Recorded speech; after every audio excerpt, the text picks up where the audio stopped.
अभी मैं बीच में एक दिन बस्ती संपर्क में गया था। मैं राजस्थान में 3 दिन क्लस्टर्स बैठक में होकर आया हूं, लेकिन मैंने छात्रावास बस्ती नहीं छोड़ी।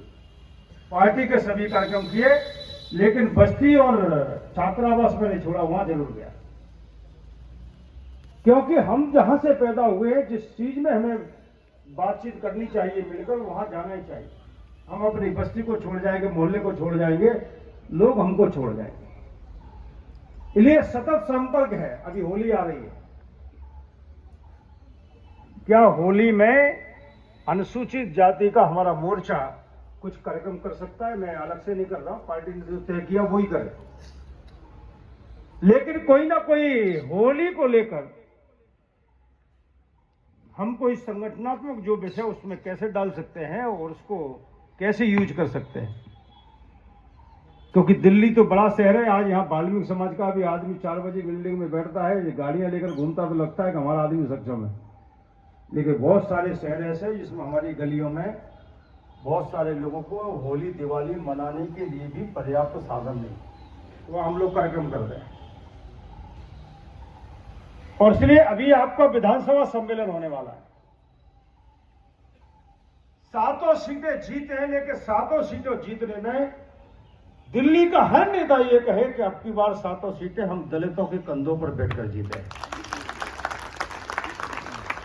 ये आवाज खनकदार तब आएगी जब हमारी चहल पहल बनेगी, जब हम सक्रिय हो जाएंगे। देखो, वो 2 पंक्तियां किसी ने कवि ने कहा है कि अधूरे मन से कोई खड़ा नहीं होता, टूटे मन से कोई, छोटे मन से कोई बड़ा नहीं होता और टूटे मन से कोई खड़ा नहीं होता। अब ये जो पंक्तियां हैं, हम काम भी कर रहे हैं लेकिन अधूरे मन से कर रहे हैं। और राजनीति का काम सुविधा से हो ही नहीं सकता, मैं ईमानदारी से बता रहा हूं। और सुविधा भोगी कभी आगे बढ़ नहीं सकता। राजनीति हो, व्यवसाय हो, समाज सेवा हो, उसमें जो खपता है, जो परिश्रम का पसीना बहाता है, उस पसीने में से जो खुशबू आती है, तब आदमी कहीं ना कहीं आगे बढ़ता है। और इसलिए 2-3 दिन में आचार संहिता लग जाएगी। इस आचार संहिता के बाद इसना पवन राणा जी ने जो कहा है, और 11 जी जो अपेक्षा कर रहे हैं, और 11 जी ने आपको अगर चयन किया है पार्टी ने अध्यक्ष के रूप में, प्रदेश पदाधिकारी के रूप में, मंडल अध्यक्ष के रूप में, तो इस आशा के साथ किया होगा कि आदमी क्रिएटिव है, कुछ काम कर सकता है। इन्होंने सिलेक्शन किया और आप उनके सिलेक्शन पे खड़े नहीं उतरे, तो इनका भी मन टूटेगा कि यार ना इस पे विश्वास किया, ये आदमी तो दौड़ ही नहीं रहा है। इसलिए संगठन मंत्री, जिला अध्यक्ष बीजेपी, प्रदेश अध्यक्ष मोर्चा, इनके विश्वास पर खरा उतरे। और ये जब हम मिले तो आपके कंधे पर बरबस इनका हाथ पहुंचा गया, तुम बहुत अच्छा काम कर रहे हो, तो होता है काम। एक अनंत कुमार जी हमारे राष्ट्रीय महामंत्री रहे, केंद्रीय मंत्री रहे, वो हमारे प्रभारी रहे, वो हमसे एक बात कहते थे, उन्होंने कहा काम तब होता है जब रात को सोते समय भी सपना आए, एकदम खड़ा हो जाए चारपाई से, यार ये काम पूरा रह गया। ये जो सोते में भी विजन समझ में आता हो, विजन के लिए खड़ा हो जाता हो, तो काम खड़ा होता है। और इसलिए अभी कुछ बस्ती संपर्क रह गया है। मैं ये नहीं कहता कितने लोगों ने किया होगा, हाथ भी खड़ा नहीं करना चाहता हूं। ईमानदारी से इसमें कितने लोग हैं खुद देखना। क्या हम बस्ती संपर्क में गए? क्या हम में हाथ नहीं उठवा रहे, लेकिन देखो 50% उठे इसलिए नहीं उठवा रहे थे। जिनके नहीं उठे वो सोच रहे यार हमने नहीं कर पाया। मैं हाथ उठवा ही नहीं रहा हूं, लेकिन जो नहीं गए महत्वपूर्ण पदों पर रह गए उनको जाना चाहिए, और जाना भी औपचारिकता नहीं करनी चाहिए। देखो हमारे अपने लोग हैं, उनमें कुछ भ्रम है, कुछ संशय है। ये जो दूसरी पार्टी के लोग हैं, ये हमारे लोगों के बीच में जहर फेंकने का काम करते हैं। कभी कभी हमारे बीच में से कोई लोग गलत बात बोल देता है और उसी को नजीर बनाते हुए वो लोग काम करते हैं, उसी पे चिल्लाना चालू कर देते हैं।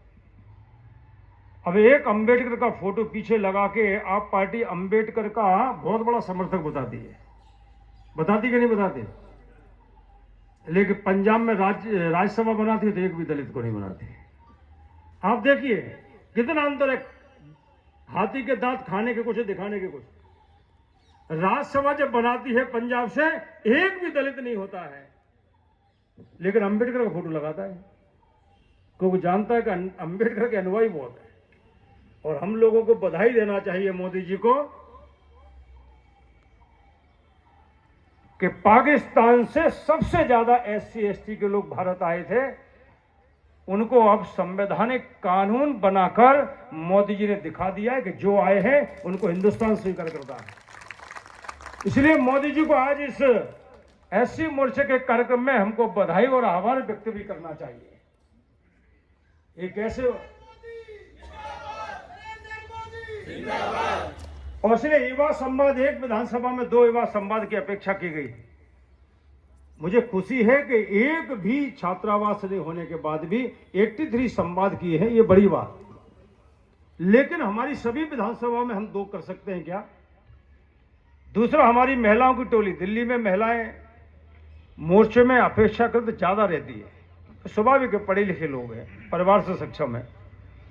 लेकिन हम हर बस्ती में महिलाओं की क्या एक टोली गठित कर सकते हैं? इतनी महिलाएं हैं, क्योंकि महिला ही अंदर घर तक जाती है, और इसलिए महिलाओं की टोली भी हमें बस्ती संपर्क, विधानसभा संपर्क के दौरान जाना होगा ही। तो हर बस्ती में, हर वार्ड में हमारी 10-20 महिलाओं की एक टोली खड़ी हो, क्योंकि वो महिला चुनाव के दिन घर के अंदर जा सकती है, आदमी नहीं जा पाता है। तो उनकी टोली को भी हमें ध्यान में रखने की आवश्यकता है। एक और मेरा कहना है, जब आपका विधानसभा सम्मेलन हो तो उसमें एक चीज का जरूर ध्यान रखें, उसमें कुछ नए लोग आना चाहिए, और उसमें कोशिश करें कि उसका 25% महिलाएं और 25% एससी के युवा उस सम्मेलन में जरूर आना चाहिए। सम्मेलन सभी मोर्चों के होंगे, लेकिन एससी मोर्चे के सम्मेलन की खनक पूरे दिल्ली में गूंजना चाहिए। आप पार्टी का मुख्यमंत्री, जिसकी नींद खराब हो जाए कि एससी का मतदाता भाजपा की तरफ दौड़ चुका है। मैं एक उदाहरण बताता हूं। पिछली बार अन्नामलाई हमारे बीजेपी के स्टेट प्रेसिडेंट है तमिलनाडु के, उन्होंने 1000 भारतीय जनता पार्टी एससी मोर्चे के लोग तैयार किए कि एक दिन में बस्ती संपर्क करेंगे। 5700 बस्तियों में एक दिन तमिलनाडु में संपर्क हुआ। देखिए, एक दिन की एससी बस्ती के संपर्क ने सीआईडी ने बता दिया मुख्यमंत्री को, स्टालिन को। उन्होंने कहा, भैया बीजेपी ने एक दिन में 5700 बस्ती में संपर्क किया है। स्टालिन ने अपनी पार्टी की प्रदेश कार्य समिति में कहा कि बीजेपी को तमिलनाडु में हमने घुसने नहीं दिया है, लेकिन एससी मोर्चे के माध्यम से दलित बस्ती में ये घुसपैठ कर रही है, इसको रोकने का काम करो। एससी मोर्चे से वहां क्या कल्पना की जा सकती। अभी आंध्र प्रदेश ने एक ही दिन में 8000 बस्तियों में संपर्क किया है। कितने? जहां सरकार नहीं है, सरकार आने की लंबे समय तक आएगी नहीं आएगी पता नहीं। पूरे देश में कर रहे हैं लोग अपनी क्षमता के अनुसार, लेकिन दिल्ली हमारा शहर है, गांव भी कम है, बहुत बाहरी दिल्ली में होंगे कुछ गांव। और इसलिए मेरा आपसे आग्रह है, ये बस्ती संपर्क का मतलब राजनीतिक हथकंडा नहीं है। इसके माध्यम से हमारे लोगों को लगता है कि बीजेपी हमारे बीच में आ रही है। क्यों? पिछली बार हमने 1,32,000 बस्तियों में संपर्क किया था पूरे देश में। एक आवाज पूरे बस्तियों से आई कि भाई साहब, पहली बार बीजेपी के लोग आ रहे, नहीं तो चुनाव में वोट मांगने आते थे। तो ये दूसरा बस्ती संपर्क होगा। छात्रावास संपर्क चल रहा है, हर लोगों को एहसास हो रहा है कि बीजेपी हमारे साथ आ रही है। कुछ मुद्दों पे बात चल रही है, कुछ विषयों पे बात चल रही है, कुछ उनके भ्रम होते हैं, उनके समाधान होते हैं, कुछ उनकी जिज्ञासाएं होती हैं। नहीं तो हमारे लोगों बीच में कह देते हैं कि आरक्षण खत्म कर देगी बीजेपी, संविधान खत्म कर देगी। कहते कि नहीं कहते? लेकिन नरेंद्र मोदी ने एक लाइन में कहा है, जब तक मोदी और बीजेपी है तब तक आरक्षण और संविधान को खरोंच भी नहीं आएगी।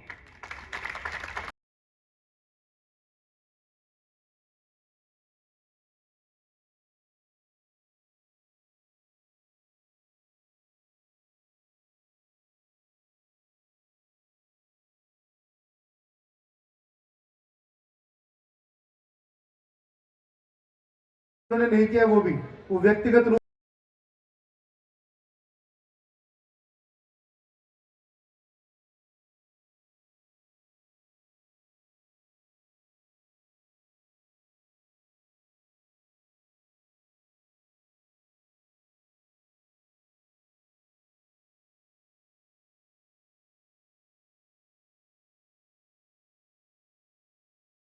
होती नेता प्रतिपक्ष नहीं बनाते बीजेपी दल, ये हमको गारंटी बस्ती में लेना पड़ेगा। कभी आएगा बने यार, सही कह रहा है, चलो यार। हमारे जिलों के मंडलों के अध्यक्ष